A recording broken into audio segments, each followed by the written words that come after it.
Hi everybody, Joe Kohler here with TheExaltedChrist.com, and we're continuing our series on proclaiming Christ from the Old Testament Scriptures.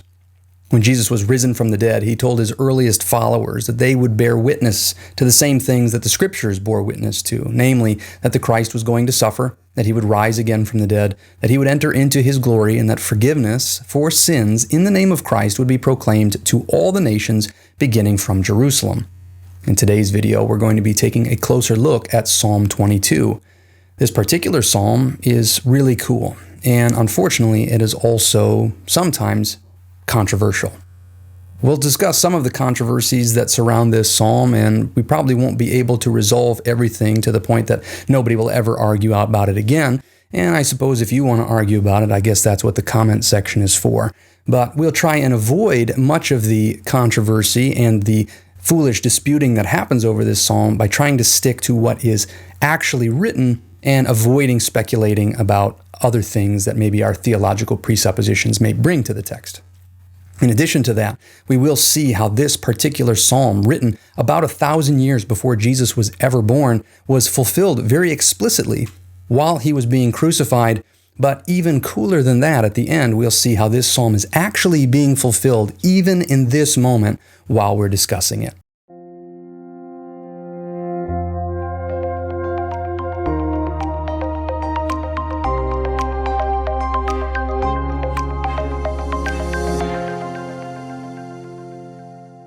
Although it is impossible to know with precise certainty the exact moment that this psalm was written down, the inscription does tell us that this is a psalm of David. And so we can narrow it down to the historical period of sometime between 1051 to 971 BC. David wrote this psalm about his own life. And although it is prophetically fulfilled in the life of Jesus Christ, and again, even prophetically being fulfilled right now as we speak, the thing that is really cool about this particular psalm is that if we understand it in its original context, it can help to eliminate some of the controversy that surrounds this psalm. So what are some of the controversies that surround this psalm? Well, number one, because of different theological presuppositions that people bring to this text, when Jesus quotes this psalm while he is being crucified and says, my God, why have you forsaken me?" Because of the different theological presuppositions that people bring to this text, there are different groups of people that will argue over whether or not the Father actually forsook his Son or not. However, if we just look at what the text says, it says, my God, why have you forsaken me?" Now, it doesn't say, my God, why does it seem like you've forsaken me, even though you haven't? It also doesn't say, my God, why have you forsaken me forever, or to the degree with which this forsakenness is taking place. And so for the purpose of our discussion, we're going to eliminate any of those positions that either say that the Father didn't forsake the Son because this was being fulfilled in the life of Christ. That's why he quoted it. It was also being fulfilled in the life of David, which again, we'll look at in just a moment. But we're also going to resist the urge to go too far into speculation by saying exactly the degree to which this forsakenness was being done. However, if we do look at the original context of when David was writing this psalm, although we don't know the particulars about his own life, we see that if you read this psalm in its entirety, David is making some pretty astounding claims. As with everything in the Scriptures, I encourage you to read the Bible for yourself, to read it on its own. I encourage you to read all of Psalm 22. It's not that long, and it won't take you very long to do so. I also encourage you to read all of the crucifixion narratives so that you can see for yourself in Matthew, Mark, Luke, and John how this scripture is either being alluded to or explicitly cited as it's being fulfilled while Jesus is dying for the sin of the world.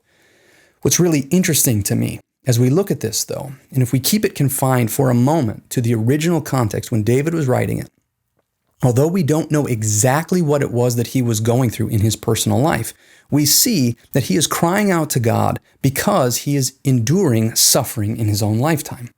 As he is enduring suffering, he looks around, and by sight, it looks like God has forgotten him.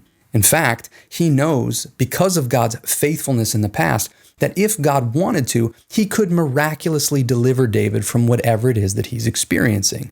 And so as David is enduring suffering, the question is, in the temporal realm, we're not talking about spiritual things, we're not talking about everlasting things, we're talking about a very specific time in David's life that he is enduring suffering, and he cries out saying, my God, why have you forsaken me?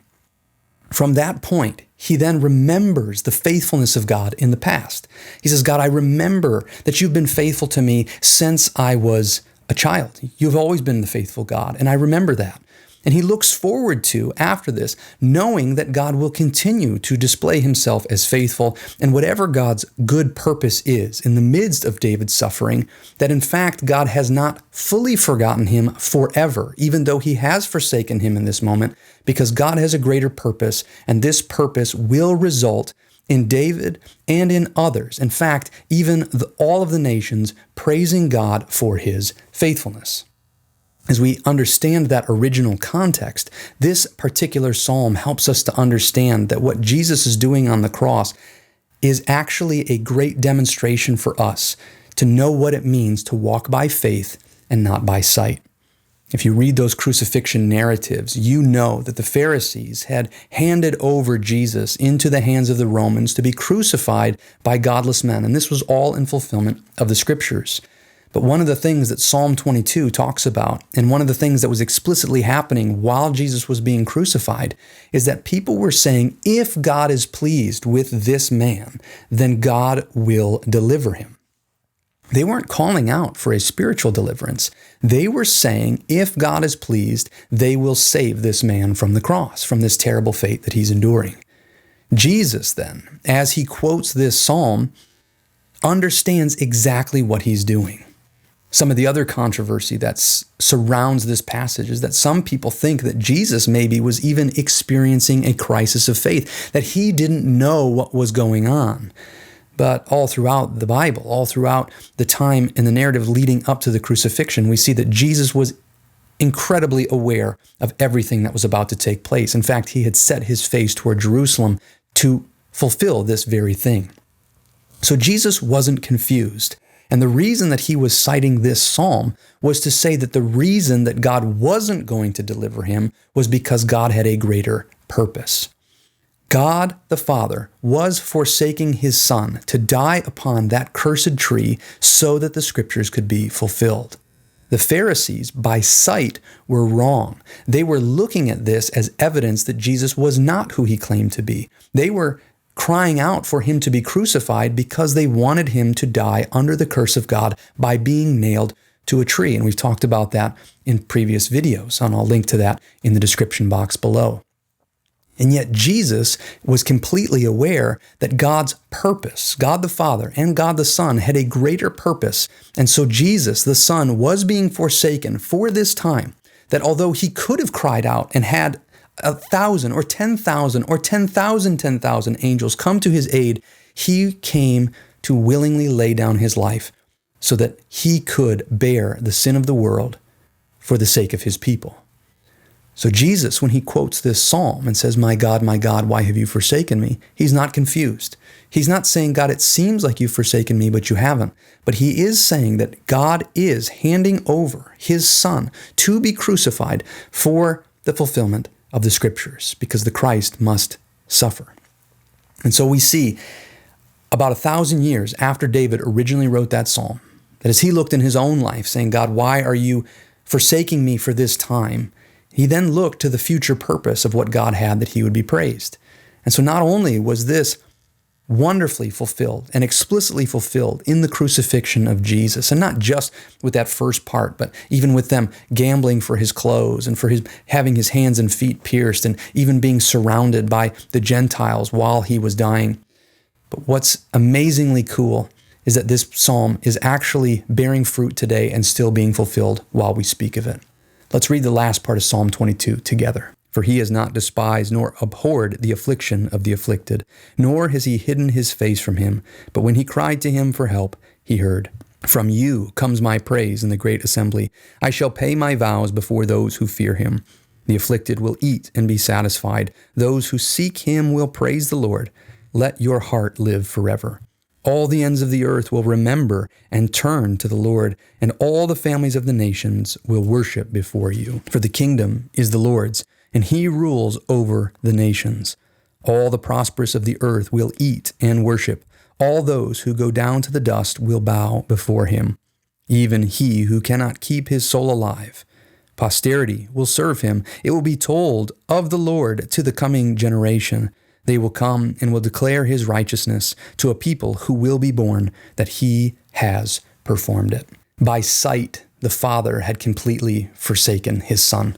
Jesus was going to suffer and die at the hands of godless men as a blasphemer and as a criminal.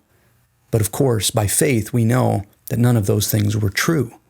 Although the Father had forsaken the Son, it was not because the Son was a sinner, but because this was the Father's goodwill and pleasure to do so. Jesus also knew that if he cried out to his Father, that his Father did hear him, even though he wasn't going to be rescued physically from the cross, because after all, he came to die for this very purpose. But this was all done so that the coming generations would remember this event, that we would look to this event, that we would celebrate this event, and that we would glorify God because of this event. You see, in this particular prophecy, as Jesus is fulfilling these things, we see an allusion to the fact that he would enter into his glory. We see a fact that forgiveness for sins would be preached in his name to all the nations, to all the families of the earth, to generations that had not even yet been born. And so what's really cool is that you and I, as we think about these things in Psalm 22, as we think about how Christ ultimately fulfilled these things on the cross, we remember that the Father temporarily forsook his Son for the salvation of all who would turn to Jesus and believe. That me, as a Gentile, I'm not of Jewish descent, that I wasn't born when these things were written. I wasn't born until many millennia later, just like you, that you and I now can remember this event and we can glorify God and we can speak of his praises. This particular forsaking of the Son has been fulfilled and is being fulfilled even as we speak. And it will continue to be fulfilled until Christ returns to gather his people, whom he's redeemed with his precious blood from every family on earth, every tribe, every tongue, every nation, and every people group. How cool is that?